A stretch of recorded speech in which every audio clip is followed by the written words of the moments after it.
What is going on, guys? Dalton here, back with another episode of DC Collects. Today we're back in the fish room, guys. I'm going to give you a quick tour around, give you a little update, and then I'm going to show you how to feed your Plecos. Let's do it, guys. Okay, guys, everyone's doing good in the community tank. Got the Keyhole, Yondu, Rosie, the Tetras. All the Plecos are good. The Corridoras are good. Community tank is good. Coming over here, guys, Hercules the flower horn. He is in his cave because he's like, brah, turn off the light. So that's what he's doing. He's saying, turn this off, man. Up here, guys, we have the spotted face pike cichlid. He is really starting to put on some size for me, guys. Super sick fish. Really grown a lot too, guys. You go check out my first fish room tour video.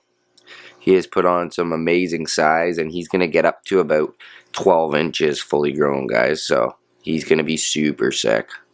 Really looking forward to him. On this side, guys, is the Zingu 1 pike cichlid. I currently have them divided right now, but he's chilling under the log.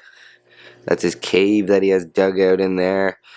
And him too, guys, put on a lot of size recently. Really starting to beef up, and he'll be about 10 inches fully grown, which is gonna be sick. Really love these pike cichlids though, guys. They're super fun to own. Coming over, we have my convict. Looks like he's guarding something.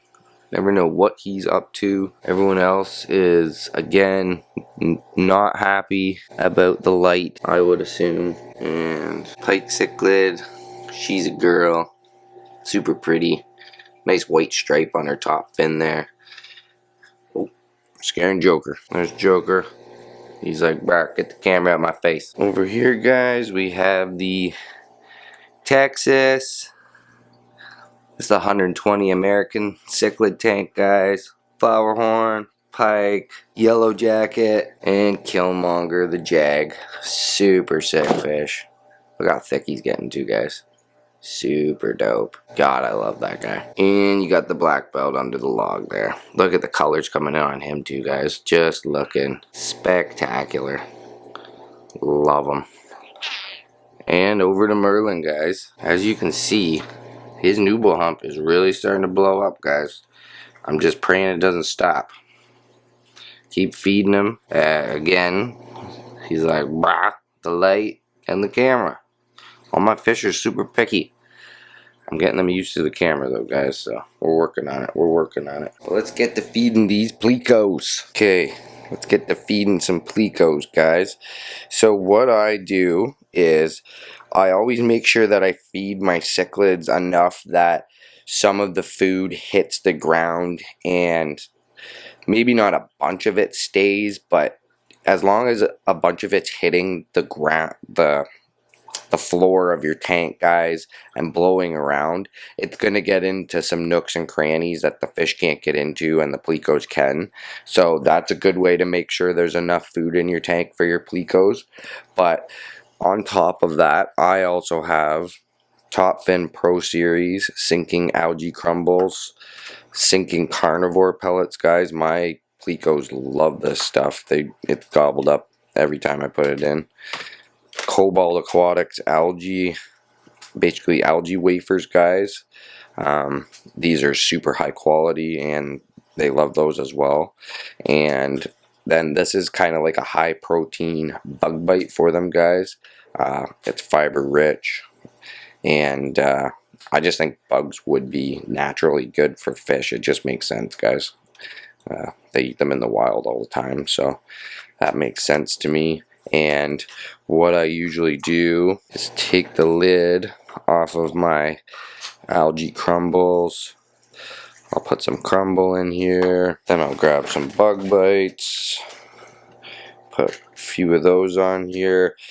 I also have 4 Plecos in my 120 American cichlid tank, guys, so you want to feed accordingly. Like, this is for 4 Plecos, so keep that in mind.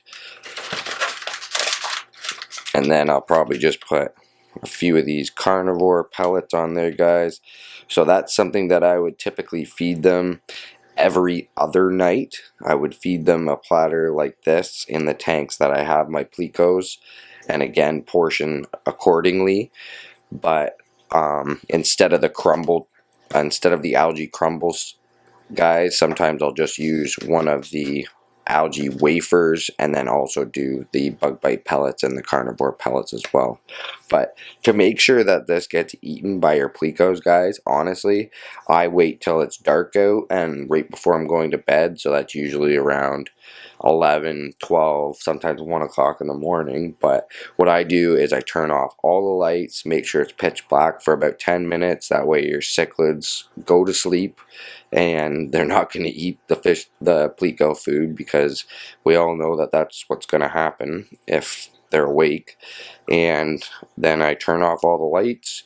I make sure everyone has gone to bed for at least 10 minutes, guys, and dump it in the tank. And when I come down in the morning, it's usually still pitch black, and I turn on the lights, and I can tell the fish are still sleeping and all the food's gone. So you know the Plecos have been out to eat it, and sometimes if they're super hungry, you'll see them come out and grab it too, guys. So just wanted to share that with you guys, because I know sometimes keeping Plecos can be tough for people.